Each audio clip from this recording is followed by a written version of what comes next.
Bueno, buenas tardes. Nuestro presente instrumento está evaluando la salud mental en estudiantes universitarios. Como respuesta a la primera pregunta sobre de dónde surge la necesidad de la creación de esta prueba, pues evaluamos que los distintos estudiantes de la Conrad Lorenz, de la Fundación Universitaria Conrad Lorenz, presentaban de pronto algunas necesidades sobre salud mental y tal vez no se tenían instrumentos que pudieran validar dentro de los estudiantes cómo estaban los niveles de salud mental.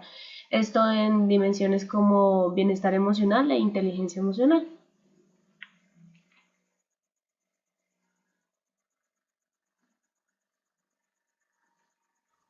Ok, para la respuesta de la segunda pregunta de cómo garantizamos que los ítems construidos eran verídicos o bueno, eran representativos de nuestro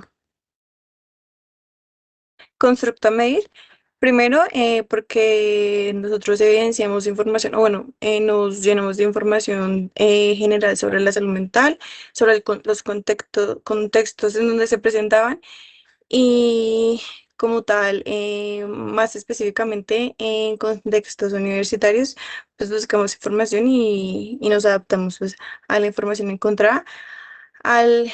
al, al momento pues, de realizar toda esta construcción de los ítems. Bueno,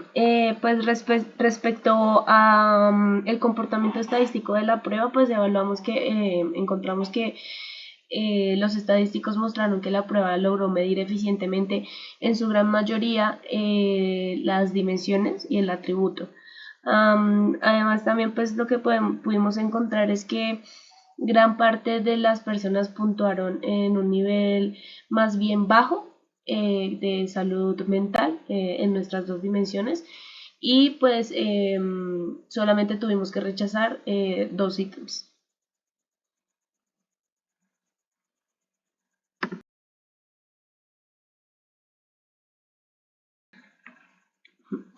Ok, y sobre la pregunta 4, lo que podemos evaluar sobre la eliminación de los ítems, como ya lo venía diciendo, aunque tuvimos que solamente rechazar dos,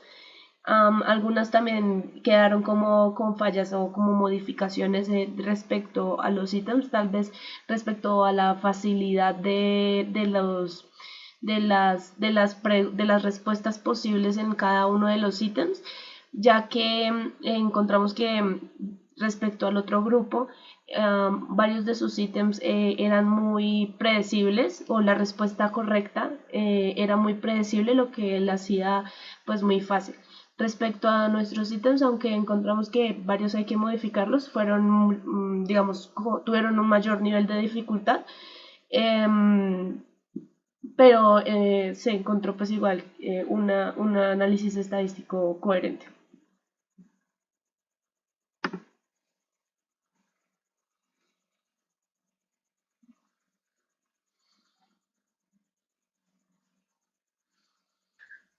Bien, respecto a la quinta pregunta sobre validez, decidimos hacer dos análisis, uno de los 20 ítems y otro de nuestros 10 ítems. De los primeros 20 ítems, obtuvimos el análisis completo en el que la fiabilidad, la confiabilidad, fue de 0.340, en el cual pues no era lo suficiente para tener como suficiente consistencia interna. Por lo tanto, tocó eliminar bastantes ítems. Eliminamos el número 1, el 5, el 6, el 11, el 13, 14, 15, 16, 18 y 19. Después de eliminar estos ítems del análisis, podemos obtener una confiabilidad de 0.720, lo cual pues fue lo suficiente para poder seguir trabajando. Mm, Después, para nuestros ítems, nuestros 10 ítems, hicimos la misma prueba, pero obtuvimos una confiabilidad de menos 0.027, lo cual nos indicaba que teníamos una inconsistencia interna bastante alta, por lo cual eliminamos tres ítems, el ítem 1, el 5 y el 6, Y eliminando estos tres ítems, obtuvimos una fiabilidad de 0.638, lo cual nos permitió pues seguir con el proceso. Respecto a la sexta pregunta, la de validez, hicimos un análisis factorial exploratorio en el cual hicimos la prueba de adecuación muestral de Kaiser-Meyer-Olkin, o pues la prueba de KMO, y la prueba de esfericidad de Bartlett. La prueba KMO, al principio obtuvimos que fue de 0.459, así que tuvimos que excluir el ítem 11 para poder continuar con el análisis. Este pasó a 0.542 y el análisis, bueno, la prueba de esfericidad de Bartlett eh, en ambos casos fue menor a 0.01, por lo cual pues fue significativa estadísticamente. Eh, Eliminamos de estos 8 ítems para tener ítems solamente con carga factorial. Los 8 ítems eliminados pues no tenían ninguno. Estos fueron el 6, el 9, el 13, 14, 15, 16 y 19. No lograron superar el umbral, por lo cual no se atribuía ningún factor. Se obtuvieron dos factores, que pues fue lo esperado, según el análisis paralelo que medíamos pues en nuestra prueba. Y pues nos quedó bastante inconsistente, pero al final pues se logró hacer.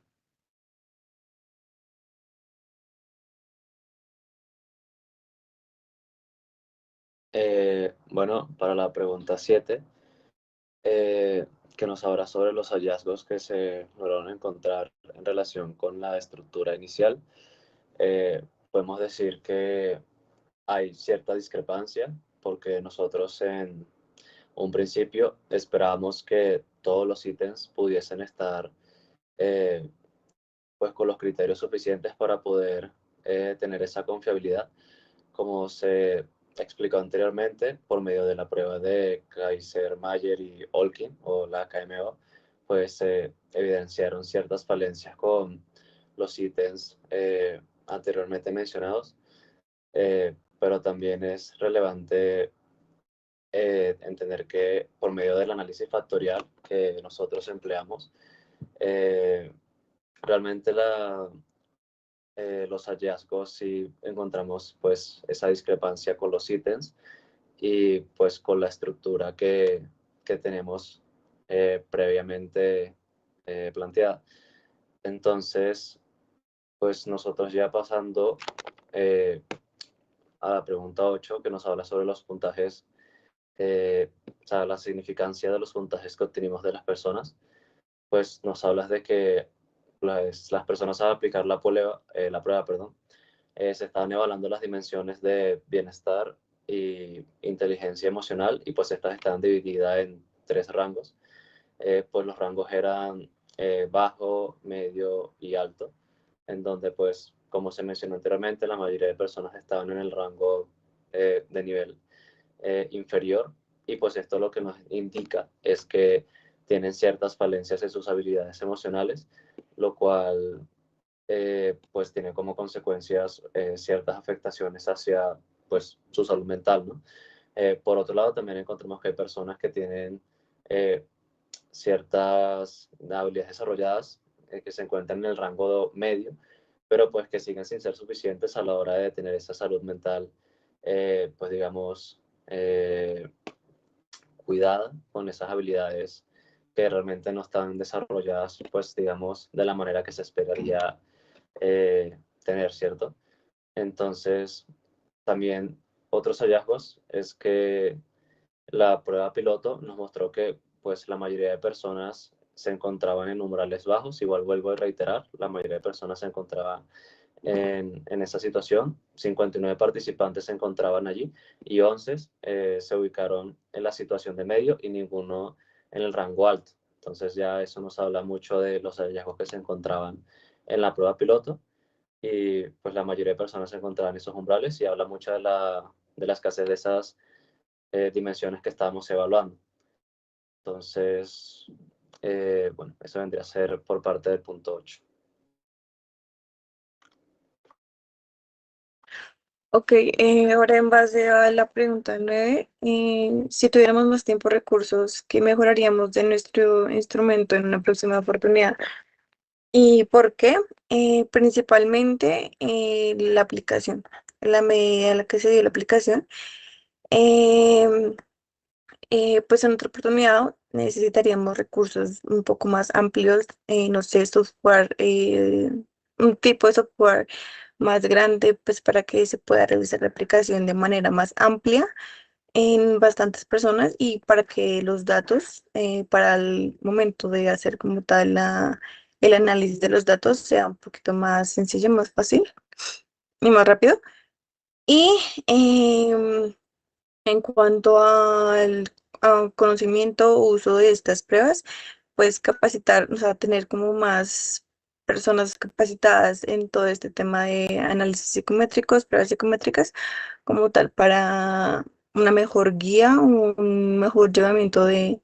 este proceso de medición.